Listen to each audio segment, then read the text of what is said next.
Bendiciones, mis hermanos. Aquí estamos de nuevo con la clase. Vamos a seguirle. Déjenme por ahí sus comentarios, sus preguntas, o si yo me equivoqué en alguna percepción también. Vamos a aprender todos. Por eso somos hermanos en Cristo, una sola iglesia, un solo cuerpo, cuya cabeza es nuestro Señor Jesucristo, y pidámosle a Él sabiduría. Dice el Señor que todo aquel que quiera sabiduría, que la pida y Él se la dará, Él no la negará. Y nada más les recuerdo que estuvimos estudiando en Gálatas 1 y el tema que vimos se llama el Evangelio recibido por revelación, y vimos que no era por herencia, tampoco era por inteligencia, ni por tradiciones, ni por religiosidad. Y ahí estuvimos estudiando. Ahora nos vamos a pasar a Gálatas capítulo 2 y vamos en este tema cortito, vamos a estudiar del 1 al 5. Y este punto se llama El Evangelio trae libertad y no esclavitud. Y aquí vamos a estar aprendiendo sobre eso. Igual les voy a dejar yo las citas para que no sea tan largo el audio. Les voy a dejar las citas y ustedes las consultan. Abran su Biblia. Si no tienen Biblia, hagan el esfuerzo más adelante de tener una, pero pueden ir a Google y ahí pueden buscar el texto. Esa es la ventaja que tenemos ahora, de que a través de nuestros dispositivos podemos tener acceso a la palabra de Dios. Y vamos a estudiar ahora el segundo tema de esta lección. Y dice, el Evangelio trae libertad y no esclavitud. Y nuevamente es Pablo a través de Gálatas hablándole a la iglesia de Gálatas, de Galacia, a los Gálatas, y les está diciendo que la libertad del poder compulsivo del pecado, vamos a ver qué repercusiones tiene en nuestras vidas. Y dice el autor, la libertad que Cristo nos dio fue la libertad de las cadenas del pecado. Es decir, no tenemos libertad para andar haciendo lo que queramos, no. Tenemos que enfocarnos también en eso. A veces acomodamos el evangelio a nuestra vida. No, nosotros nos tenemos que acomodar a la palabra de Dios, a su evangelio, no Él a nosotros. Entonces, la libertad de la que Pablo está hablando a los Gálatas es de las cadenas del pecado, es de lo que los libertó. Y a nosotros también, una vez que conocimos al Señor, nos liberó de las cadenas del pecado. Y ustedes pueden ir y leer en Juan 8:34 y Romanos 6:5 hasta el 23. Romanos capítulo 6 del 5 al 23. Pueden ir en esos textos y reforzar este punto. Sigo leyendo aquí la lección y dice, y también de la vana ilusión obsesiva, también de eso nos liberta el Evangelio. Conforme tú vas aprendiendo más, mi hermano, del Evangelio, de la palabra de Dios, te vas sintiendo más libre. No, yo por más que te explique, tú nunca lo vas a entender hasta que lo vivas. Es Dios quien trabaja en ti, no es lo que yo te pueda enseñar, no. Yo solamente cumplo la función de darte la clase. Pero realmente el que va a hacer la obra en ti es nuestro Señor Jesucristo a través de su Santo Espíritu. Entonces, es necesario que tú te pongas en sus manos, que le recibas, que le entregues tu voluntad, tu vida, para que Él sea el que trabaje en ti. Yo solamente soy como el micrófono, ¿verdad? Extendiendo la lección, explicándola un poquito de lo que yo ya he aprendido. Entonces nos liberta del pecado, y al libertarnos del pecado también nos hace libres de otras cosas, precisamente de lo que miramos en el punto 1, de las creencias, de las tradiciones, de las religiones, de todo eso que nos hemos ido creando, o que la misma sociedad o la familia nos ha ido creando desde niños en nosotros esa enseñanza. Entonces dice que nos hizo también libres de la vana ilusión obsesiva que todo ser humano tiene al pensar que puede obtener vida y libertad a través de su propio poder. Es decir, el ego, ¿verdad?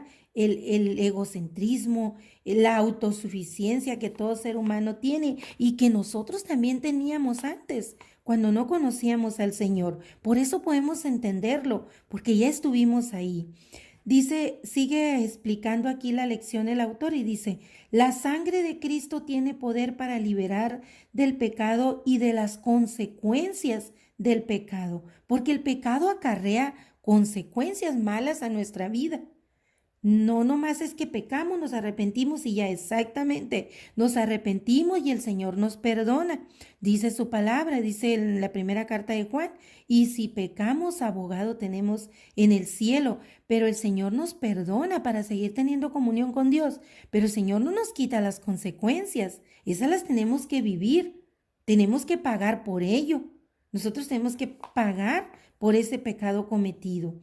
Y dice, la sangre de Cristo tiene poder para liberar del pecado y de las consecuencias que ello acarrea. Entonces nosotros tenemos que, es necesario ponernos en las manos de Dios y les voy a llevar rapidito a leer un texto, un versículo en Primera de Juan 1:7.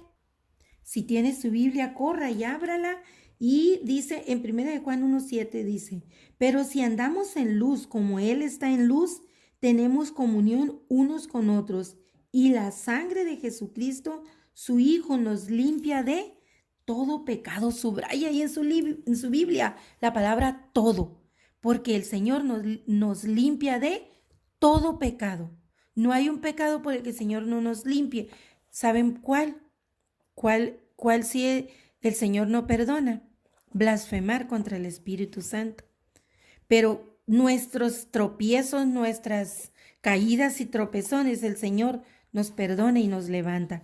Esa es la confianza que tenemos. Ojo, esa confianza no nos da derecho a seguir pecando conscientemente. A veces pecamos porque nos vemos en ciertas circunstancias. Muchas veces al pecar ni cuenta nos damos hasta cuando ya pecamos. Y es por eso que sufrimos, sentimos dolor de haberle fallado al Señor. Por eso dice en otro texto el Señor que debemos estar velando, porque Satanás nos pone trampas y nosotros tenemos que estar despiertos estudiando su palabra para no caer en las trampas. Él es el engañador.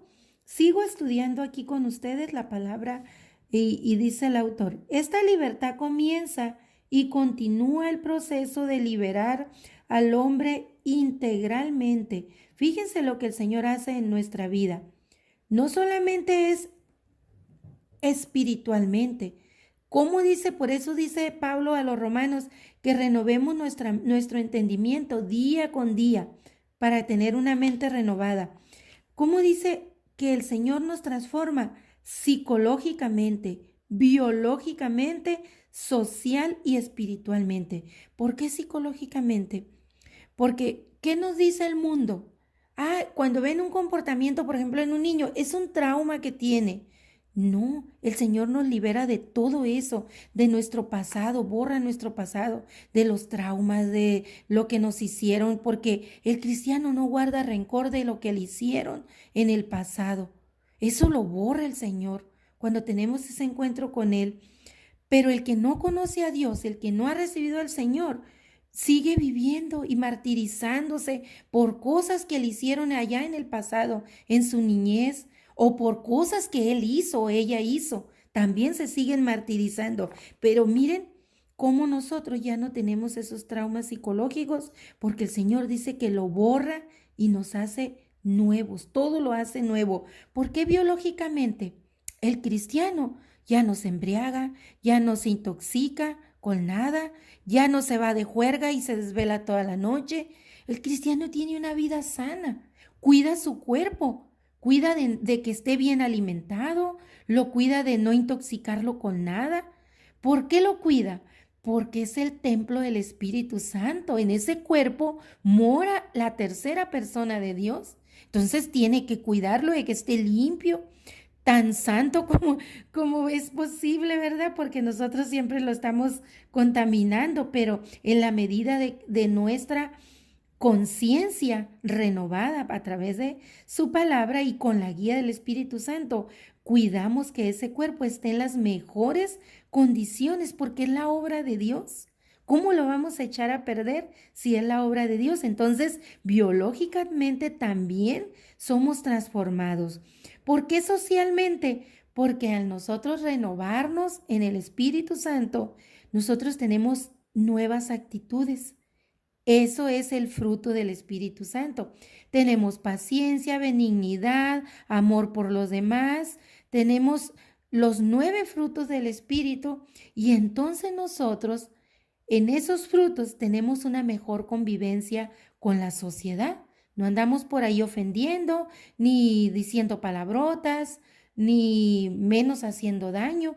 Tenemos una vida social más agradable a los ojos de Dios y espiritualmente también empezamos a crecer en conocimiento y en comunión con Dios. Entonces pueden ver aquí que crecemos integralmente. Ya ven que las personas que no conocen a Dios dicen que los cristianos somos ignorantes. ¿Por qué dicen eso? Porque hay personas en la iglesia, en todas las iglesias, que no han nacido de nuevo. Y como no han nacido de nuevo, su mente no se ha renovado y no tienen renovada esta parte en su vida, ni el área psicológica, ni biológica, ni social, ni espiritualmente. Son como niños y espiritualmente, claro. Y entonces esas son las personas que dan mal testimonio. Y el mundo cree que los ignorantes y fanáticos son los cristianos. No, son algunas personas que van a las iglesias, pero que no han conocido la palabra.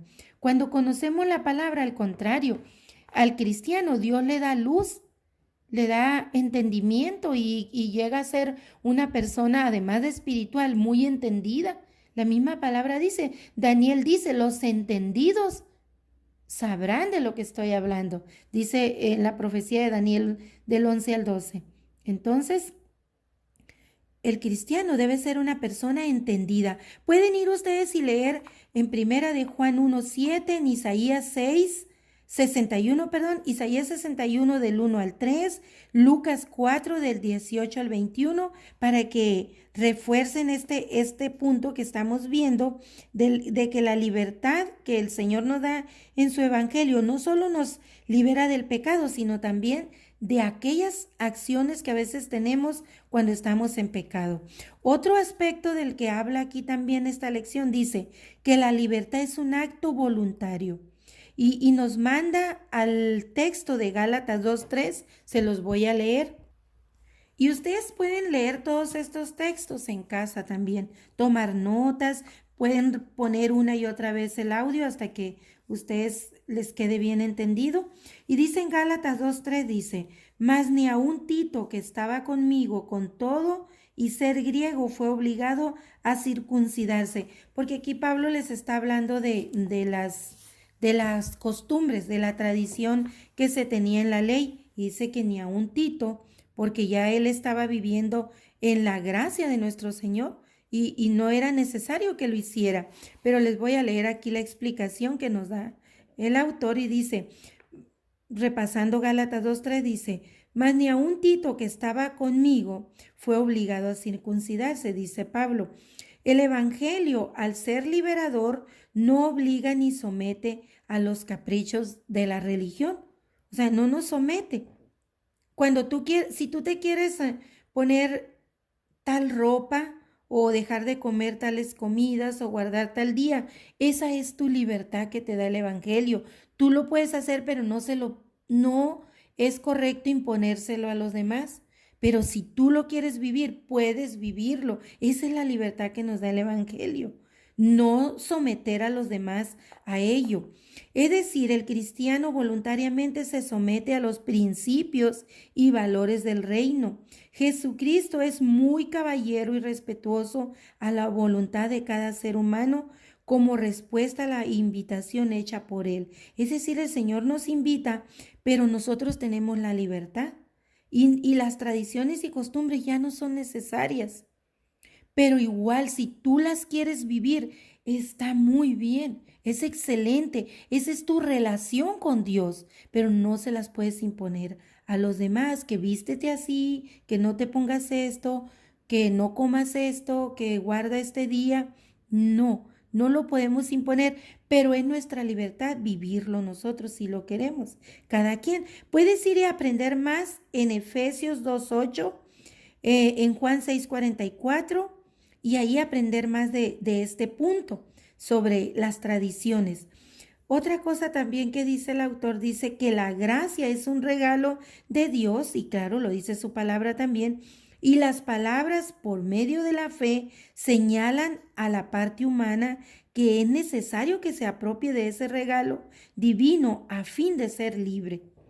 Es necesario acercarnos al Señor y entregarle toda nuestra vida pasada para aceptar ese regalo divino de la salvación por fe, y entonces empezamos a vivir en la gracia. Y esa gracia, esa es la libertad. ¿Qué significa gracia? Que al Señor le plació morir en la cruz por nosotros. Y entonces entramos en un periodo de gracia que termina cuando Él venga por su iglesia. Entonces, venido el Señor o que nosotros nos hayamos muerto, se acabó la oportunidad de ser salvos. Así que mi hermano, alguno de ustedes que no haya recibido al Señor, es la oportunidad de recibirlo hoy, de entregarle su vida y empezar a caminar con Él. Y todos los que ya le hemos recibido, pues cada día ponernos a cuentas con Él, orar, confesarle nuestros pecados, porque todos los días le fallamos, confesarle nuestros pecados y pedirle que nos siga dando sabiduría para cada día fallarle menos, ¿verdad? Porque no somos nosotros los que vamos a quitar el pecado de nosotros. Él ya lo quitó en la cruz. Nosotros solamente tenemos que someternos a sus principios. Aquí lo dice, lo acabo de leer atrasito, a sus principios y valores bíblicos, ¿verdad? Y para eso es necesario conocer la palabra de Dios. Otro punto que está aquí el autor mencionando sobre esta carta de Pablo a los Gálatas dice que la libertad es contraria a la esclavitud. Es decir, si eres libre, ya no estás esclavo a eso, esclavo a un día, esclavo a no hagas esto o haz esto, ya no estamos esclavos a eso. Cuando lo hacemos o lo dejamos hacer es por voluntad propia. Pero ¿por qué los predicadores, los maestros, entonces lo seguimos diciendo? Porque esa es nuestra misión. Acuérdense que el Señor nos dio 5 ministerios. Al que le dio el ministerio de la predicación, debe predicar sobre el pecado, debe predicar sobre la gracia, debe predicar sobre todo el evangelio, sobre toda la palabra de Dios. ¿Por qué? Porque siempre tiene que estarlo diciendo para los que no son salvos, sean salvos, y los que ya son, pues que cuiden su santidad, como dice en su palabra. ¿Cómo no cuidar esta salvación tan grande? ¿Verdad? Dice Hebreos.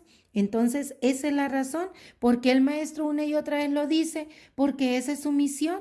Y el Señor le reclamará algún día, le juzgará por no haberlo dicho.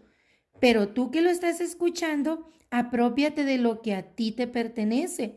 Lo que estamos diciendo y a ti no te pertenece, deséchalo, pásalo de lado. No te mortifiques, porque el cristiano ya no vive mortificado ni afanado. Cuando oye la palabra, como decimos nosotros, si me cae el saco me lo pongo, y eso me sirve para ponerme a escudriñar la palabra y revisar mi vida, ¿verdad? En qué estoy fallando. Pero si tú dices, no, yo no tengo problema con eso, déjalo pasar, es para otro. Este audio pues lo van a escuchar varias personas. Entonces Dios siempre nos da palabra para aquel que lo necesita. Uno, el que lo dice, no sabe quién lo necesita. Lo dice y Dios sabrá a quién se la va a poner esa palabra en su corazón. Termino este tema con este punto, que la libertad es contraria a la esclavitud. Y pueden ir ustedes ahí y leer en Romanos 8:15. Y vamos a leer un poquito aquí de la explicación y dice: la esclavitud es discriminante, degradante y deshumanizante, mientras, por lo contrario, el evangelio es liberador. No se reduce ni se somete a la esclavitud de la ley del pecado. Los liberados del pecado vienen a estar bajo la paternidad divina. ¿Quién es nuestro Padre? Dios, nuestro Padre Celestial. Y ahí vayan ustedes y lean Romanos 8:15. Ahora dice: esta cercanía con Dios hace que la persona liberada exprese una intimidad con Papá Dios o Papito Dios, o como tú le quieras decir. Aquí en el texto dice Papito Dios o Papá, como tú le quieras decir, Padre Celestial, amado Dios, Padre Poderoso, como tú le quieras llamar. Esa es tu relación íntima con Dios. Esa es la comunión con Dios. Nosotros cuando ya no estamos esclavos al pecado, nosotros seguimos siendo esclavos, pero por decisión propia. Alguien te puede decir, ya no eres esclavo de Satanás, pero ahora eres esclavo de Dios. Pues sí, pero es por libertad propia. Tú decides ser esclavo de Dios, pero es una libertad de gozo, es una libertad de felicidad. Y claro que vamos a tener, no nos hace inmune a enfermedades, no nos hace inmune a problemas, claro que los vamos a tener. ¿Cuál va a ser la diferencia? Nuestra actitud. ¿Cómo los vamos a enfrentar? Esa va a ser la diferencia. Pues aquí termina el punto de que el Evangelio trae libertad. En el otro miramos que el Evangelio era dado por revelación divina y este nos dice que el Evangelio nos libra de la esclavitud del pecado, pero también de todas esas cosas que hay alrededor, como la religión. Algunas personas son demasiado religiosos y quieren imponer su religión a otros. Ojo, no es lo mismo religión que santidad. Algunas personas viven en santidad, en consagración a Dios. Todos debiéramos vivir así, todos, pero algunas ya lo están viviendo, gracias a Dios. Lo están viviendo y entonces las vemos diferentes a nosotros y a veces les juzgamos y decimos, ay, qué fariseo, ay, qué religioso. No, eso no es religioso. Esa es su vida consagrada al Señor, apartada. Eso significa iglesia. Apartado. Arrepentirse significa renuncia, que renunciamos a nuestra vida pasada. Entonces formamos a ser parte de la iglesia de Dios. Y no todos los que están en la iglesia son iglesia. Son personas en un lugar congregadas, pero iglesias son aquellos que con verdadero arrepentimiento han nacido del agua y del espíritu y pasan a ser parte de una iglesia de Dios.